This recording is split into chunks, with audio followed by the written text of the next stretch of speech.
Selamat datang teman-teman semua. Hari ini kita akan melakukan podcast kecil perdana di podcastnya IKAPIM, Ikatan Alumni Pelajaran Inggris Malaysia, yang khusus untuk membahas mengenai hukum. Jadi ini segmen hukum, sekum gitu ya. Sekum ya, oke. Namanya gitu kayaknya. Oke. Jadi hari ini saya Andas Marawi Penata menjadi host sementara gitu kan, dan hari ini kedatangan tamunya adalah Bapak Faiz Anesta.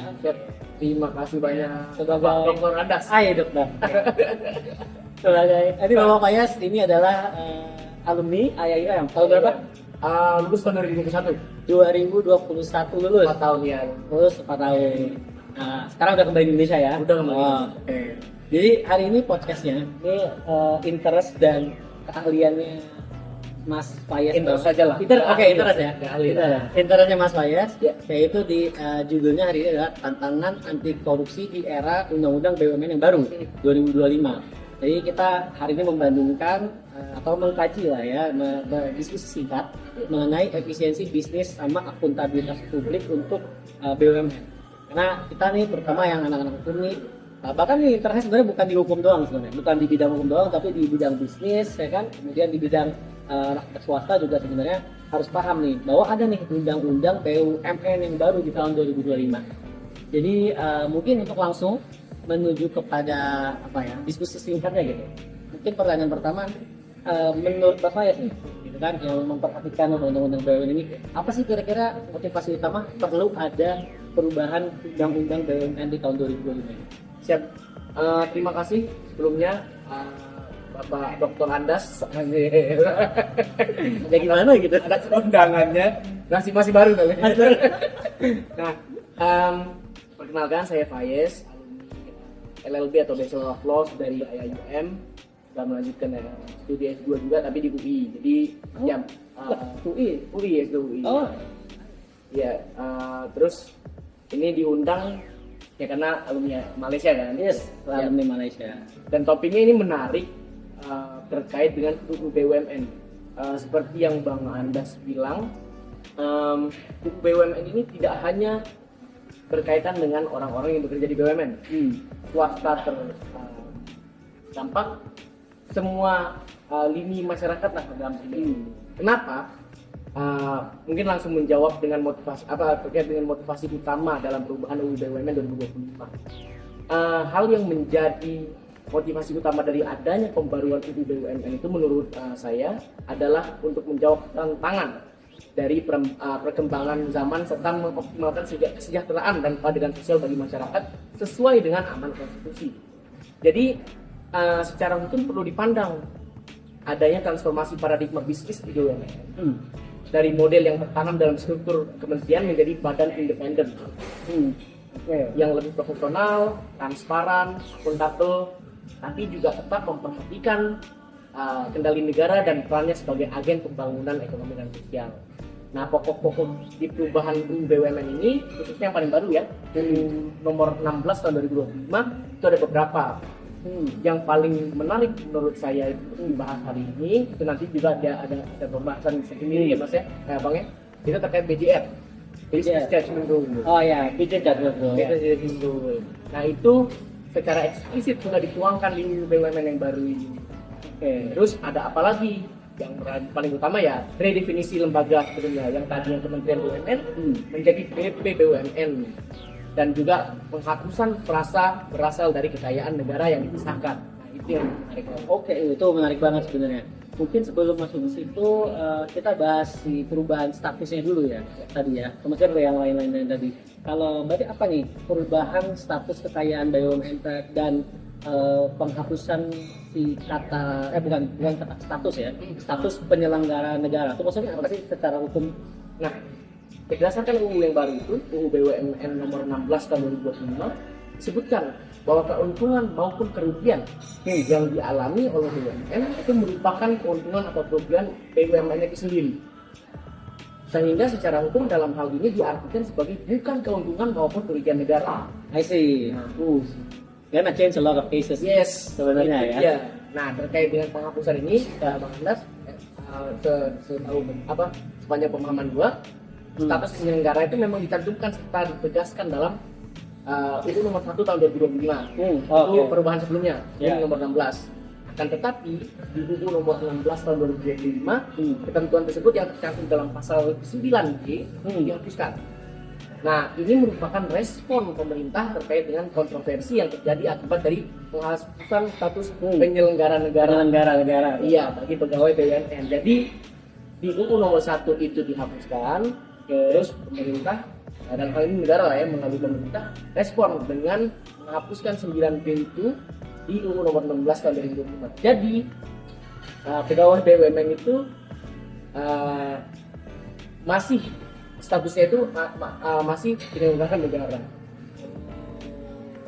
Oke, jadi kalau secara sekilas nih, bisa nggak kita artikan bahwa tujuan dari adanya si undang-undang BUMN ini supaya dilepaskan dari negara gitu, supaya dia bisa bergerak sendiri. Karena kan kalau misalnya ada masih itu bahasanya adalah kekayaan BUMN itu kekayaan negara, artinya kan terkunci tuh dia kan dengan peraturan-peraturan pengelola kekayaan negara kan gitu kan.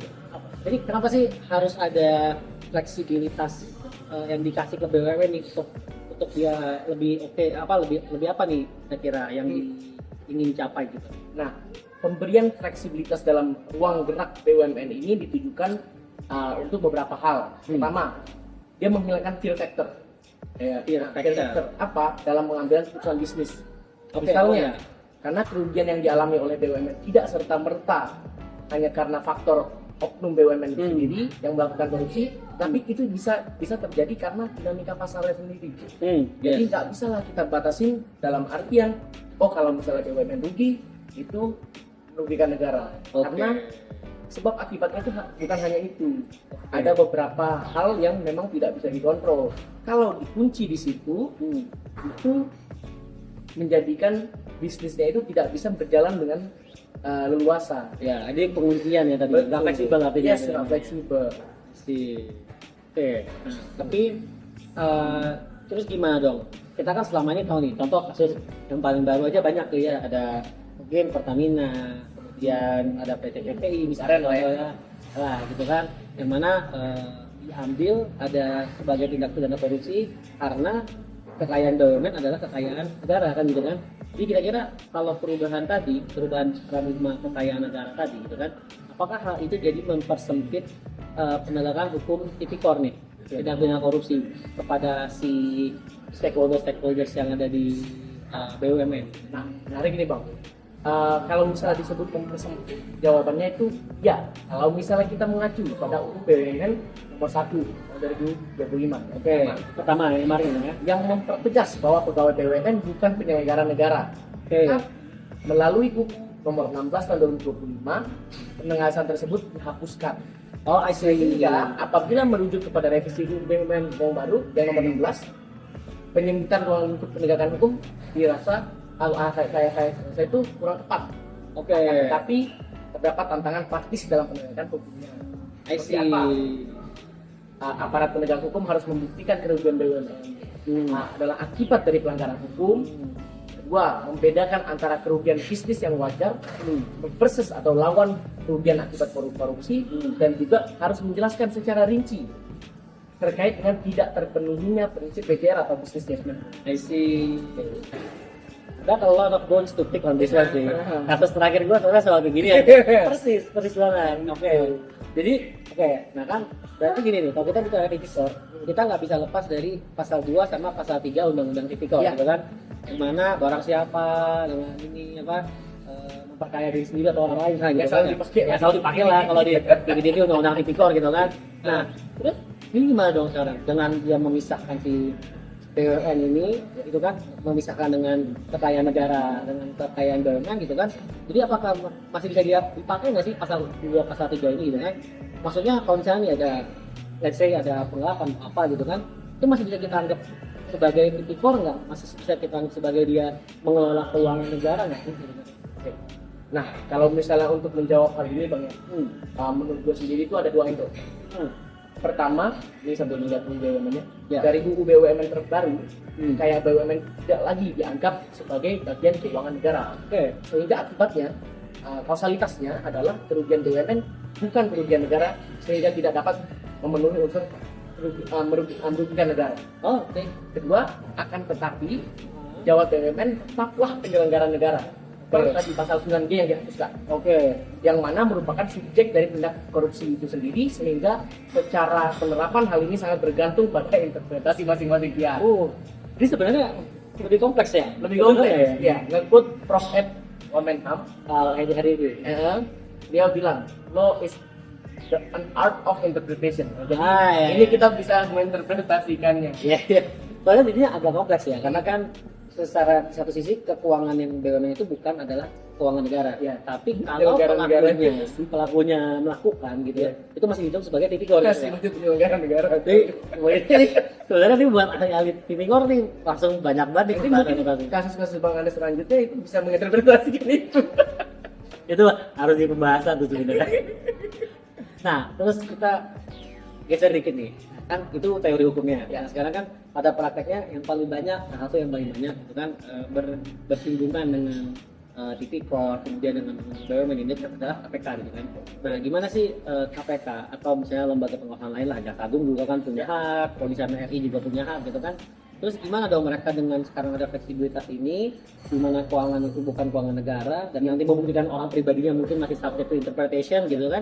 Nah, kira-kira gimana sih supaya kira-kira sejauh apa sih untuk saya? Sejauh apa KPK atau lembaga pengawasan lain itu untuk mencari penyalahgunaan wewenang di BUMN? Oke, jadi sejauh mana ya? Sejauh mana? Bagaimana sih KPK dan Tidak Jaksa Agung misalnya? Tetap bisa menjangkau potensi penyalahgunaan wewenang di BUMN. Ya. Oke. Melalui UU BUMN yang baru, lagi-lagi UU nomor 16 tadi, apabila terdapat penyalahgunaan wewenang, maka KPK tetap dapat menangani apabila ada indikasi terjadinya tindak pidana korupsi. Nah, BPK juga Badan Pemeriksa Keuangan tetap dapat melakukan audit terhadap penggunaan dana pemerintah. OJK juga dapat mengawasi BUMN di sektor finansial, serta pemerintah juga tetap dapat melakukan pengawasan dan pengaturan melalui BUMN. Jadi semua layer itu sebenarnya masih tetap bisa. Oke. Walaupun tidak serta-merta rugi BUMN sama dengan rugi negara. Tapi untuk menjangkau potensi penyalahgunaan wewenang di BUMN dari sudut pandang aparat gitu ya, aparat penegak hukum masih bisa. Oke. Cuma kan kalau misalnya begitu, ini kan balik lagi nih kata dia. Berarti kan ada resiko nih sebenarnya. Resiko ada gray area. Abu-abu gitu kan. Iya. Ada gray area, ada abu-abu antara kerugian korporasi yang mereka pribadi BUMN sebagai kerugian korporasi dengan nantinya kerugian negara gitu. Ya. Kalau misalnya bilang gray area, apabila kita lagi-lagi melihat UU BUMN, sudah jelas bahwa kerugian korporasi dalam hal ini BUMN bukanlah kerugian negara. Jadi lagi-lagi ruginya BUMN atau untungnya BUMN bukan kerugian maupun keuntungan negara. Namun dalam membuktikan pegawai BUMN melakukan korupsi dan mengakibatkan kerugian negara, maka perlu membuktikan sebagaimana yang gue sebutin tadi di jawaban nomor 4, yaitu apakah perubahan tersebut dapat mempersempit ruang lingkup tindakan tindak pidana korupsi terhadap direksi atau komisaris tadi. Oke. Nice. Sekarang kita pindah dikit nih, geser dikit ya. Kira-kira nih, si undang tadi kan udah sebutin udah ya, BJR ya, Business Judgment Rule gitu kan. Jadi sebenarnya apa sih Business Judgment Rule ini dalam undang-undang BUMN? Perannya itu apa sih gitu kan? Ini untuk perlindungan kah atau justru ada punya potensi yang bisa digunakan? Karena kan kalau dengan ada kerugian, ini mah bukan korupsi, ini cuma salah ini aja, salah judgment gitu kan. Ini mungkin kajiannya kurang gitu kan, sehingga dia bukan korupsi. Nah itu berarti gimana tuh kira-kira? Polnya gimana nih? Nah, ini BJR ini ya. BJR nih kita. Banyak anak-anak mahasiswa hukum tahun 2019 sampai 2021 tuh skripsinya BJR semua. Benar, semua BJR tuh. Nah, jadi menarik. Menurut gua di perekonomian yang naik turun lah fluktuatif ya, yang memerlukan keputusan cepat dan juga kadang-kadang agresif, business judgment rule itu seperti breakthrough, breakthrough yang sangat dibutuhkan dalam profesionalisme badan usaha milik negara. Nah, kalau misalnya nggak ada BJR atau business judgment rule, BUMN akan sulit untuk menjadi kompetitif. Dan juga sulit untuk menjadi profesional terbaik di BUMN. Itu sulit. Nah, BJR ini adalah sesuatu yang perlu atau esensial menurut gua, bukan sekedar nice to have. Kenapa? Dia itu melindungi profesionalisme dan kriminalisasi keputusan bisnis. Jadi nggak semua keputusan berhasil ada risiko. Maksudnya nggak semua keputusan bisnis itu sukses. Tidak semua Tapi bisa tidak bisa disalahkan apabila ada sukses, kecuali memang pelanggaran hukum terjadi. Ya sebenarnya gue sih sebagai pengacara setuju aja ya dengan ini ya. Karena kan gitu tugas gue mungkin Karena lu jaksa. kalau gue jaksa atau polisi atau KPK Iya. mungkin kayak ini di poinnya kan. Cuma gue sih oke lah. Gue mengerti lah dari mana sudut pandang ini gitu ya. Nah terus kira-kira apa sih tadi gimana nih? Karena tadi bisnis Rule membuat bahwa pokoknya BUMN harus cepat, BUMN juga harus bisa bersaing gitu kan. Mungkin bisa jadi tidak adanya bisnis Rule ini adalah salah satu alasan kenapa banyak BUMN rugi misalnya. Let's say ya, dengan adanya BJR ini diharapkan BUMN bisa lebih kompetitif kan gitu kan. Betul. Sehingga itu efektivitas, efisiensi bisnis gitu kan. Tapi gimana dengan akuntabilitas publiknya nih? Nah, sebenarnya mungkin bukan salah kaprah lah ya dari masyarakat sekarang. Harus garis lurusi bahwa dengan adanya pasal BJR ini bukan berarti celah korupsi itu dibuka besar-besarnya. Kenapa?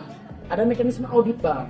Audit dan juga oversight. Dalam terbaru itu buku nomor 16 lagi gue ngomongin tahun 2005 memandatkan untuk membentuk komite audit. Ini untuk apa? Melakukan pengawasan secara internal. Jadi BPK dapat melakukan pemeriksaan yang tujuan tertentu, KPK juga tetap dapat menyelidiki jika ada indikasi fraud yang jelas. Nah, kedua, BJR itu bukan beban pembuktian pada pihak yang menggugat. Tidak, KPK juga tetap memiliki wewenang untuk investigasi. BJR itu hanya melindungi keputusan bisnis yang sah. Jadi, tadi tuh kalau misalnya karena business judgment rule yang sah tanpa adanya unsur-unsur korupsinya, terus rugi ya nggak masalah. Dan keempat, YCG itu tetap harus diterapkan corporate governance. CEC ya. Good corporate governance. BJR ini nggak otomatis menciptakan celah korupsi jadinya. Karena ya GCG tetap harus dijaga. Jadi tadi ada beberapa hal ya yang menurut gua salah pengertian, salah apa? Kalau misalnya kita bilang BJR diadakan terus korupsi itu makin marak. Jadi apa? Yang enggak dong, karena audit tetap ada, KPK tetap bisa investigasi, terus GCG juga tetap harus dijaga. Gitu. Jadi sebenarnya ini lebih ke bukan cuma akuntabilitas dari si pebisnis atau dalam hal ini direktur komisaris dari BUMN, tapi juga akuntabilitas dari penegak hukum dong, ya kan? Artinya KPK maupun kepolisian maupun tindakan hukum sama melakukan penyelidikan atau nantinya kemudian pendidikan dan seterusnya gitu kan. Jadi mereka harus lebih cermat gitu ya rasanya ya, karena harus lebih based on data gitu ya. Bikin tiba-tiba rule of thumb-nya rugi, gampang rugi naik Ya, oke, good, nice. Iya benar, oke, make sense. Nah, kemudian sekarang gini, berarti kira-kira nih, tadi gue udah bilang banyak orang yang salah kaprah, mungkin kurang memahami misalnya gitu kan. Kira-kira apa nih yang perlu kita lakukan supaya si semangat anti korupsi gitu kan, artinya lebih ke pemahaman lah ya, orang-orang di masyarakat umum tetap kuat, tetap orang kayak oke, tetap kuat nih kita bisa menjawab orang-orang yang memang korupsi gitu. Jadi untuk gimana strike a balance ya, keseimbangan ideal atau striking a balance antara efisiensi bisnis dan juga akuntabilitas publik di BUMN itu sudah tercantum juga di UU terbaru. Melalui penerapan business judgment rule tadi. Misalkan antara fungsi pengawasan dan juga operasional serta sistem holding yang membuat manajemen lebih efektif lah. Nah, dalam hal akuntabilitas UU BUMN, dia mengamanatkan pengawasan internal oleh Dewan Komisaris, audit eksternal, dan juga pengawasan oleh BPK yang tadi gue sebutin. Serta memastikan negara tetap memiliki kontrol strategis melalui kepemilikan saham seri A dan regulasi isi. investasi publik. Makanya itu ada banyak layer Sebenarnya banyak mekanismenya ya. betul. Nggak serta-merta karena good bisnis bisnis jalan dulu BJA habis itu udah berarti orang belum pasti banget enggak juga ya. Oke, berarti masih perlu nggak sebenarnya selain dari mekanisme tadi yang disebutin gitu kan, perlu nggak ada pengawasan internal baru gitu? Karena khusus nih kayak compliance officer gitu kan, yang dia memastikan bahwa semua hal yang dilaksanakan itu berdasarkan dengan peraturan yang berlaku gitu kan. Karena sama seperti misalnya kasus terakhir tuh misalnya korupsi yang lagi heboh kemarin kan misalnya Komlembong tuh abolisi gitu kan. Nah dalam itu dikasih abolisi gitu kan, tapi kan sebelum diabolisi saat diputuskan dinyatakan bahwa dari penasihat hukum Komlembong menyatakan bahwa Komlembong melaksanakan sesuai dengan mandatnya sebagai menteri gitu kan, dimana dia boleh membuat diskresi misalnya gitu kan, dia boleh bikin sendiri peraturan selama nggak ada peraturan misalnya gitu kan. Nah perlu nggak berarti compliance officer yang tugasnya khusus membuktikan nih diskusi, nih bukan, ini siap peraturan, ini nggak peraturan misalnya. Nah ini lagi-lagi bang, BUMN juga udah mengakomodir itu. Oke. Terkait dengan pengawasan internal di pasal 67, yaitu pasal 67 UU nomor 1 tahun 2005, itu perubahan yang pertama. Oke. Dia di ayat 1 berbunyi pada setiap BUMN dibentuk satuan pengawasan internal. Kedua, satuan pengawasan internal sebagaimana dimaksud pada ayat 1 dipimpin oleh seorang kepala yang bertanggung jawab kepada direktur utama. Nah, 170 nomor 1 dan nomor 16 juga menyebutkan Dewan Komisaris atau Dewan Pengawas wajib membentuk komite audit yang bekerja secara kolektif dan berfungsi membantu Dewan Komisaris atau Dewan Pengawas dalam melaksanakan tugasnya. Ayat 2, komite audit sebagaimana dimaksud pada ayat 1 dipimpin oleh seorang ketua yang bertanggung jawab pada Dewan Komisaris atau Dewan Pengawas. Dan ayat 3, selain komite audit sebagaimana dimaksud pada ayat 1, Dewan Komisaris atau Dewan Pengawas dapat membentuk komite lain. Dan terakhir, ayat 4, ketentuan lebih lanjut mengenai komite audit sebagaimana dimaksud pada ayat 1 dan komite lain sebagaimana dimaksud pada ayat 3 diatur dalam peraturan BUMN. Jadi terkait dengan integrity unit atau compliance officer atau yang berkaitan dengan internal controlnya BUMN itu sudah diakomodir di nomor 1 dan 2. Oke. Itu yang 16 2020. Oke. Nah, berarti kira-kira menurut lo nih mungkin apa sih kira-kira yang kita mungkin bisa kasih sebagai akademisi hukum gitu kan ya, rekomendasi nih ke pemerintah, apa sih kira-kira yang karena kita tahu nih kalau korupsi itu pasti dia sebenarnya karena moral hazard dan sebenarnya gitu kan ya, tipikal kita tahu. Jadi kira-kira apa sih kira-kira yang bisa dilakukan pemerintah selain dari adanya undang-undang BUMN atau mungkin dengan dimulai adanya undang-undang BUMN tadi gitu kan, supaya mungkin lebih oke nih penerapan atau penegakan untuk tipikor. Sebenarnya itu lagi-lagi ini it's a very deep question, karena menurut gua dengan adanya undang-undang saja tidak cukup.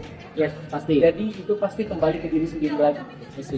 Nah, gimana kita cara memupukkan budaya anti korupsi itu? Ya, menurut gua dari awal kita bisa membaca dan menulis. Itu it's a very long process ya.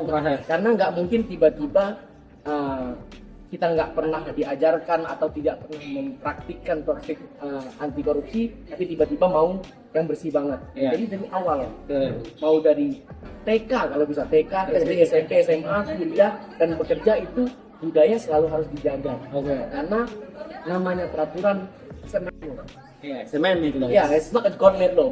Nggak bisa kita benar-benar rely on them 100% dan memastikan ini nggak bakal disalahgunakan.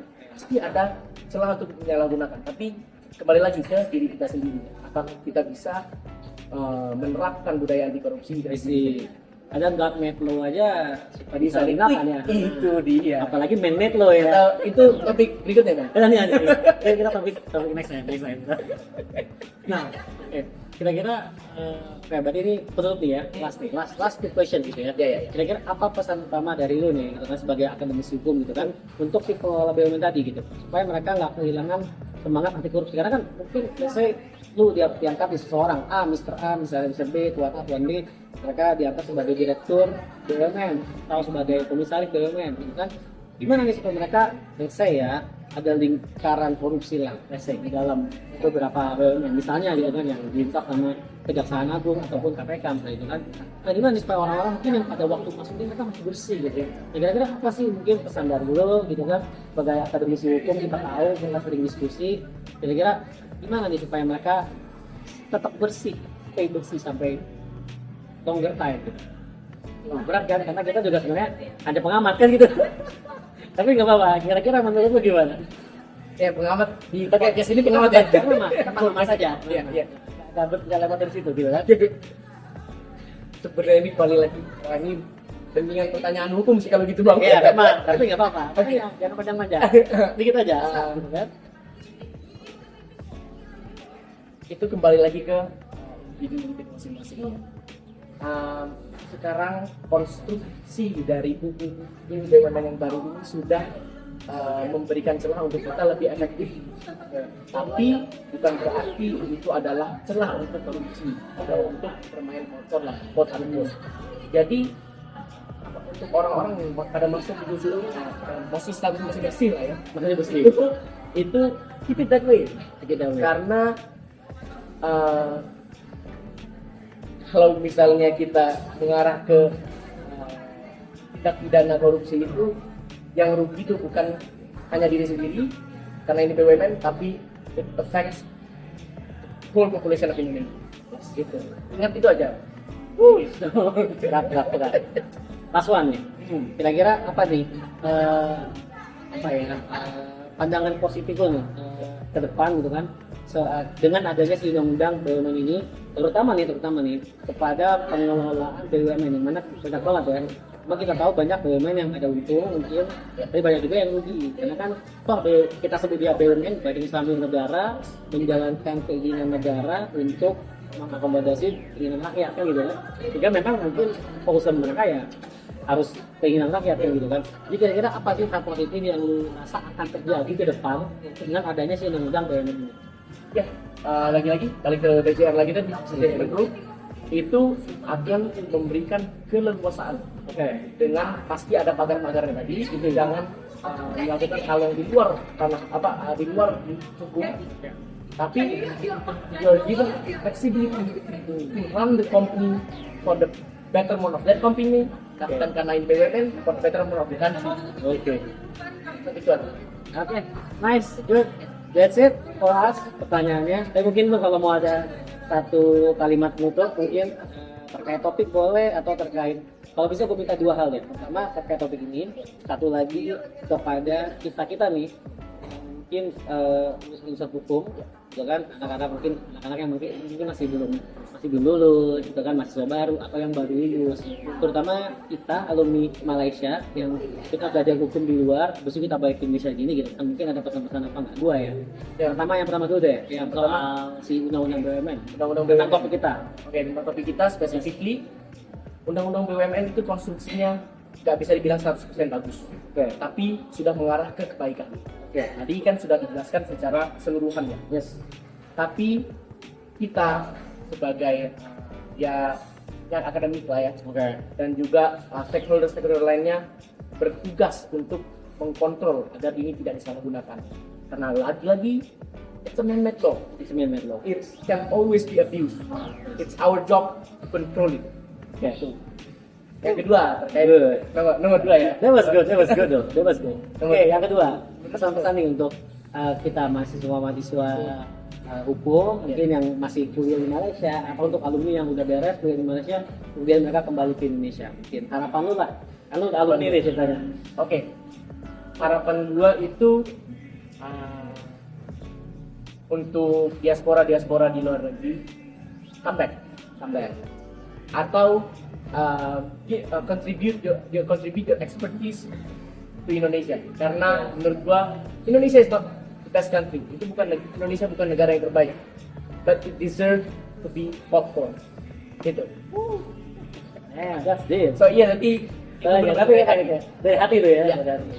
Dari gua kenal sih emang begitu guys. Oke, that's it for today. That's it for the podcast. Thank you banget.